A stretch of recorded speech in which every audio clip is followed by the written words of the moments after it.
Ilang taon na ang lumipas, ilang henerasyon na ang dumaan, ngunit sa pagbabalik tanaw, bakit tila hindi pa rin nagbabago ang ating kinagisnan? Narito ang mga larawan ng ating kasalukuyan. Ang pag-apaw ng tubig, simbolo ng kapabayaang bumabagabag sa ating bayan, at ang mga tinig ng pagkadismaya na sumisigaw sa lansangan. Sa gitna ng madilim na yugto ng kasaysayan, isinilang ang isang ilustrado, si Dr. Jose Rizal, isang manggagamot, manunulat at higit sa lahat, isang nagmamahal sa bayan. Noong 1887, inialay niya sa mundo ang nobelang Noli Me Tangere na nangangahulugang huwag mo kong salingin o touch me not. Isang matapang na paghango sa Biblia na nagbababala na huwag hawakan ang sugat. Ano ang laman ng nobelang ito? Ito ang salamin ng lipunang Pilipino noong panahong Kastila. Ang pangingibabaw na simbahan, ang korupsyon ng pamahalaan at ang kawalang katarungan na tiis ng Pilipino. Sinulat niya ito upang magising ang isip ng kabataan at upang hindi na maulit ang kasaysayan. Ngunit, nagtagumpay ba siya? Para mas maunawaan ang aklat, kailangan nating balikan ang pinagmulan. Kaya naman lumipad ang aming team patungon sa Calamba, Laguna, ang bayang kinalakihan ni Rizal. Ang bawat sulok ng bahay na ito ay saksi sa paghubog ng isip ng isang nangarap ng kalayaan. Hi guys! Dito kami ngayon sa bahay ni Rizal sa Calamba, Laguna. You can see guys, andun sa likod, yan, yung Nipa Hut and si Kim. Punta tayo sa baba. Wait lang po! Fresh out? Yes! Sa nobelang Noli Me Tangere, sentro ng kapangyarihan ng simbahan, silang nagdikta, nagpahirap at nagpatalsik ng katotohanan. Ngayon, sa harap ng simbahang ito, sa tingin nyo ba ay may nagbago? Ayon kay Rizal, kabataan ang pag-asa ng bayan. Ang mga estudyante, ang susunod na henerasyon ng mga ilustrado. Siya nga ba'y tama? Sa Noli Me Tangere, si Crisostom Ibarra ay simbolo ng edukasyon, reforma at pag-asa. Sino ang Ibarra ng ating panahon? Kinausap namin si Kuya Adrian, isang student leader. Naniniwala kaming siya ang perpektong kumakatawan sa modernong ilustrado, isang kabataang may pinag-aralan, mulat sa lipunan, at kaugat sa realidad. Hello, I am Adrian Paul Barizo and I'm the current editor-in-chief of New Lighthouse. Sa panahon ngayon, paano natin may ipakita ang pagiging Ibarra, ang paggamit ng talino, tapang at malasakit para sa pagbabago ng bayan? Oh yeah, well, actually when we think of civic participation and parang social political changes, we often think of grand gesture. Parang we feel like we have to do something very big. When in fact, doing the littlest thing that you can, say for example, being part of a student publication, or simply exercising your right to vote, it's actually a big thing in making a reform, di ba? Parang as many people would say it, parang eventually yung mga micro efforts that we try to do will result to bigger changes. So, kagaya ng pagpili na pag-exercise ng karapatan mo sa pagboto, through that, when you choose a politician who is competent enough, na totoo yung will or yung puso para maglingkod sa bayan, that in itself could lead to a bigger change. And being an Ibarra in this modern times, parang hindi naman kinakailangan sobrang galing mo magsulat. It doesn't have to be like that. Doing things that you can on your own way, I think that's a very big, parang wag ka lang maging passive at apolitical. Just being that, I think, yeah.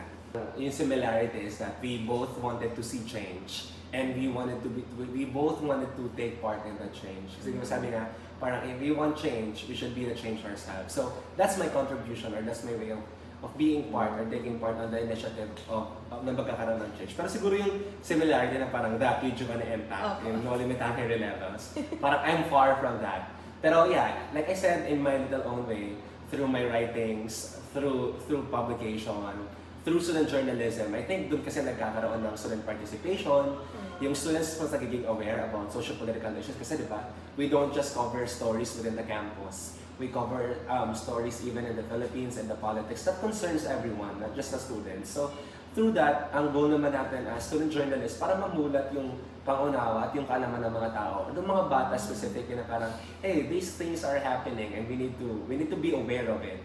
Kasi ba, parang ako ang thinking ko parang hindi naman kinakailangan laging directly affected ka to care or para mag-participate. Diba nga, parang just because it's not happening in your background doesn't mean it's not happening. At yun yung goal kaya ako nagsusulat. Parang gusto ko mamulat tayo sa ganung kultura na parang hindi kailangan mangyari sa'yo para makialam ka. Okay. Kung si Rizal ay muling isusulat ang No Limit Tangere sa kasalukuyan, sa tingin mo, ano kaya ang magiging kwento ng kabataan ngayon?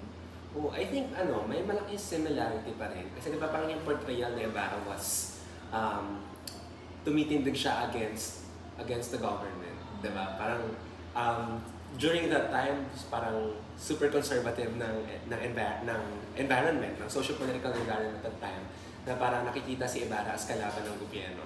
I think it is the same story with the youth today. It's just that magkaiba siguro yung konteksto ng panahon. Na walang technology noon, ngayon may technology na. At tas parang ngayon, yung kwento ng mga kabataan kasi parang that time si Ibarra parang solo na yung laban. Pero this time, mas maraming kabataan na ang mulat, mas maraming kabataan na ang willing mag-participate. And I hope it will grow even more. At I think that's the kind of story na magiging takbo if he is to write another one. And I do believe that. Parang very progressive yung mga youth ngayon. And diba, eventually we can make the change that we so aspire for.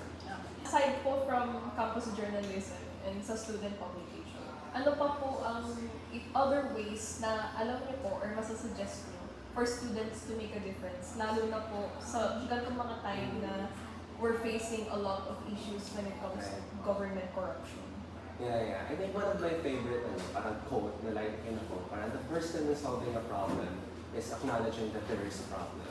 So siguro by educating ourselves, reading more articles, engaging in a meaningful discussions, even in person or online, diba parang yung mga resources, yung mga babasahin, it's publicly available, very widely accessible at madaling mahanap yung mga ganung bagay. So I hope mag-take part tayo at mas maging proactive tayo sa paghahanap ng mga babasahin at pag-consume ng mga media that would actually be beneficial and helpful for us to, alam mo yun, and pag nalaman na natin yung mga ganung bagay, i-share din natin in a manner na hindi condescending, na hindi mag-create ng more divide. Pero andun yung parang intention natin is mahimok silang na paniwalaan yung cause na pinaniniwalaan natin nang walang halong, alam mo yun, parang meron kasi iba kasi parang intellectual bragging rights na lang eh. Parang, okay, matalino ako, so alam mo to, hindi mo to alam, mali ka, tama ako. So, di ba, parang ayaw, pag alam na natin yung mga bagay na yun, na-share natin. At pangalawa, mag-engage tayo into meaningful discussions. At yung discussion, hindi dapat dun sa kapareho natin ng opinion.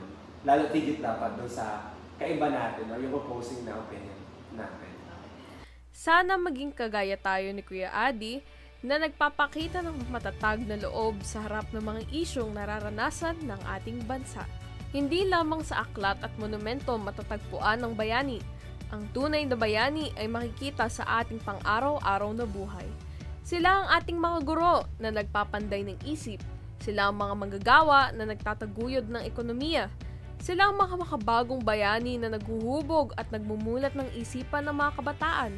Sa bawat kilos, sa bawat paglingap at sa bawat pantindig, isinasabuhay nila ang diwa ni Elias, ang handang magsakripisyo para sa ikabubuti ng makakarami. At ni Ibarra na hindi natatakot gamitin ang edukasyon bilang sandata laban sa kabangmangan at katiwalian. Mahigit isang siglo na ang lumipas mula nang isinulat ni Rizal ang No Limit Tangere. Ngunit sa bawat pahina, tila patuloy pa rin tayong nasasaktan sa parehong sugat. Hello po, ako po si Alex Magina. Sa CCC po ako nag-aaral, City College of Calamba. Siguro po sa panahon ngayon na kabataan po na tulad ko, siguro po magagamit po natin yung pagiging Ibarra natin sa ano po, kasi po ako po ngayon IT student po ako, so more on computer po, siguro and internet. Siguro po magagamit po natin yon as pagpo-promote po ng ano, tawag po dito, ng yung mga ano po, yung katulad po ng sa corruption, and siguro po makakatulong din po tayo sa mga kapuspalad or nangangailangan tulad ng ginawa ni Ibarra before sa kwento ni Rizal. Tulungan po natin sila, which is kahit siguro po yung sa maliit na paraan, halimbawa po pag may nangilimos, bibigyan po natin ng kahit hindi naman po pera or kahit pagkain or tubig. In ganung way po mapapakita po natin sa sarili natin yung pagiging Ibarra natin sarili nating way. Ako, as a journalism student myself, third year journalism student myself from State University sa Cavite, I believe that we younger people have the most powerful energy or most powerful force. Kasi last time, meron tayong candidates last election, senatorial election, na parang before, parang pinapabayaan sila kasi nga parang ang majority sa politika ng bansa natin is bias sila kanila, pinaupo.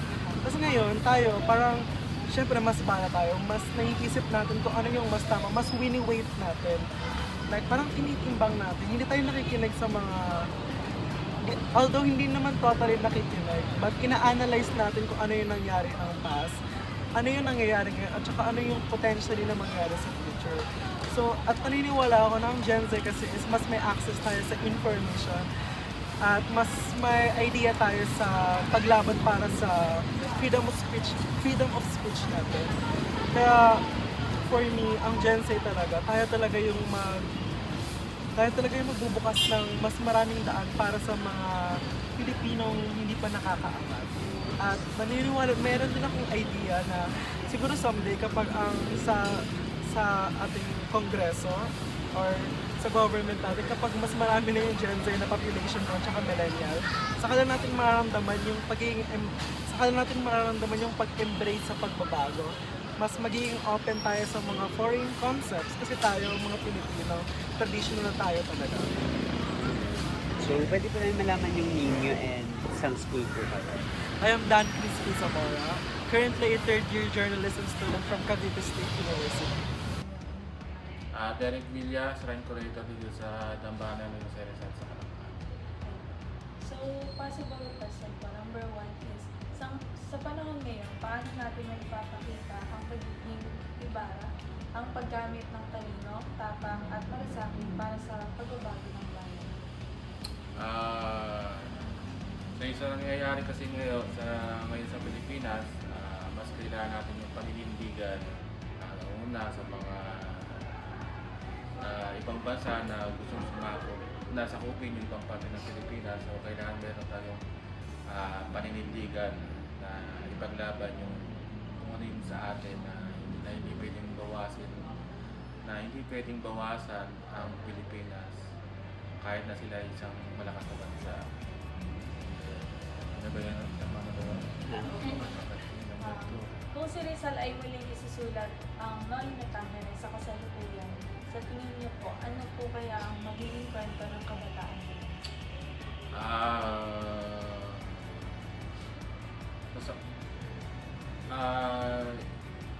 Sa kabataan ngayon, medyo kasi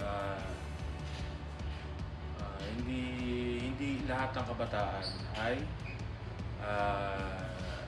inuuna ang bayan. So kasi yung mga kabataan natin inuuna yung sa sarili. So ang gusto nila mataas yung pagtingin sa kanya, hindi sa paggawa, yung sa itsura niya, kung ano yung mga ginagamit na kung ano yung panamit niya, kung magkano ba yun, designer ba yung mga ginagamit niya. So dapat kasi kailangan yung kabataan tumulong sila sa pag-angat ng Pilipinas kasi hindi pa tayo nakakaangat talaga eh. So, marami pa rin mahihirap sa atin. And then mas marami kasing kabataan ando doon medyo naliligaw. So yung siguro yung mga 30% ng kabataan na talagang naninindigan, so kailangan nilang siguro may mga kaibigan silang ganon, so kailangan nilang paliwanagan nila yung kaibigan nila para dumami sila na hindi maligaw ng landas yung mga kabataan sa ngayon. So kasi mas maganda kasi yung kinakausap ng mga kabataan ay yung same nilang kabataan. Kasi yung medyo ngayon, mga anak kay dad, hindi nila alam na yung isip ng kabataan ngayon eh. Medyo may gap na kasi. So, kung sino yung nakakaalam sana, yung mga kabataan na talagang naisip na tulungan yung isa sa mga kaibigan nila kasi dadami naman yun eh. So, doon magsimula na. So, may pag-asa pa rin. Kailangan mo lang na tulungan ng mga kabataan, yung mga kabataan din, na kilala nilang medyo hindi mga sablay, nahulog. So yun po, for follow-up question po, sinabi niyo po kanina na may chance pa rin or yung pag-asa pa rin po yung mga kabataan. So, sa nangyayari po ngayon sa Pilipinas, yung corruption sa DPWH, yung mga issues po regarding sa flood control projects, paano niyo po masasabi na ang mga kabataan po ay ang pag-asa pa rin po ng bayan? Sa ngayon kasi, yung kabataan ngayon, medyo mahilig sila sa social media. So, iparating nila sa social media yung nakikita nila. Kasi yung mga flood control projects naman yan, kung may isip na mga kabataan natin, alam naman nilang mali yung ginagawa. So, i-upload nila sa social media hanggang sa makapansin ng talagang politiko o kaya isang tagapagpuno ng gobyerno na mabuti na makikita yung kamalian. So, dapat ipagbigay na mga kabataan yung mga ginagawa nila. So, mahilig naman social media, mabilis siyang lumaganap. So, mabilis siyang mapapansin ng mga kinauukulan. Ang No Limit Tangere ay hindi lamang isang nobela. Ito ay paalala. Paalala na ang pagbabago ay hindi nagsisimula sa iisa, kundi sa lahat ng mulat at kumikilos. Huwag nang sanang manatiling huwag mo kong salingin, sapagkat ang tunay na lunas ay ang pagkilos ng bawat Pilipino.